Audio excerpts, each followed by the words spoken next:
Hello, Mr. Obama. 420 Jim here with lesson number 2.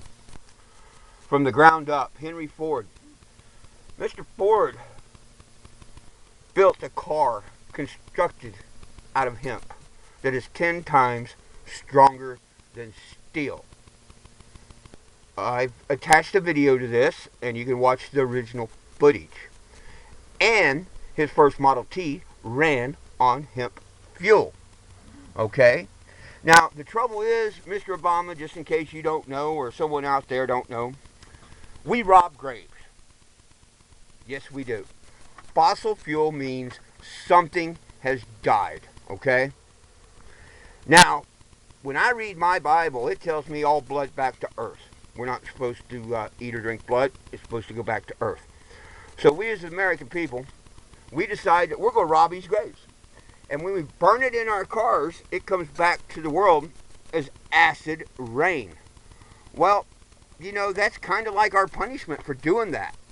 Because Henry Ford proved we can run any diesel or gasoline engine off the hemp plant. The seeds of the hemp plant, the oil in it will make diesel, and then the rest of the plant on down will make gasoline, ethanol, whatever you need. Okay? So we need to quit robbing graves and burning it and destroying our earth. You say you're for climate change, Mr. Obama. Well, here's one of the best ways to stop it.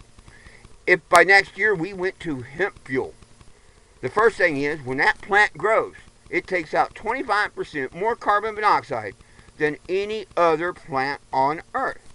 That means it's scrubbing the air for the ones out there that don't know what that means.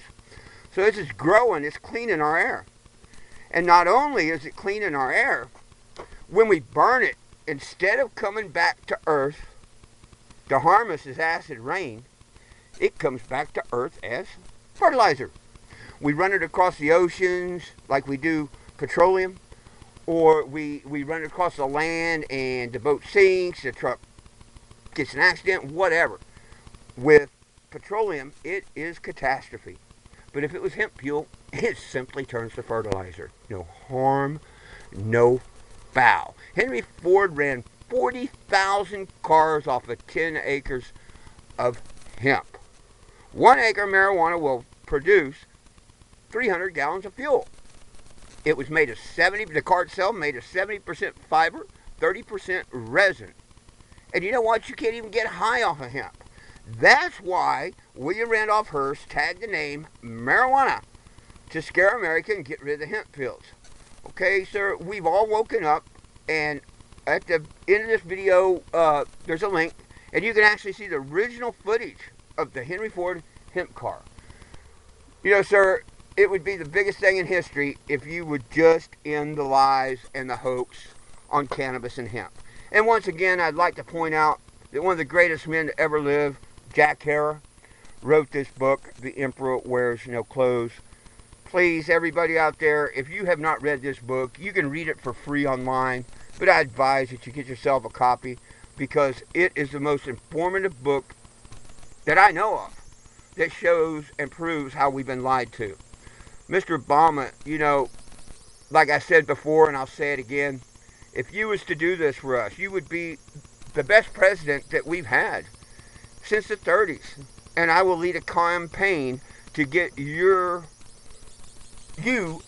carved into Mount Rushmore. Now, I can't promise that will happen, but I'll be the first person to put in the $100 and start the GoFundMe account and campaign to get her done. And I bet that there's a whole lot of people out there that would support that. So, sir, please do the right thing. The perfect date would be this 4th of July. Give us our independence back. Make the world better. Let's go to hemp fields. Within 15 years of getting off petroleum and going to hemp, the plant will scrub our atmosphere. We won't be getting acid rain back, and it will get rid of about 6 miles of pollution that's in our atmosphere.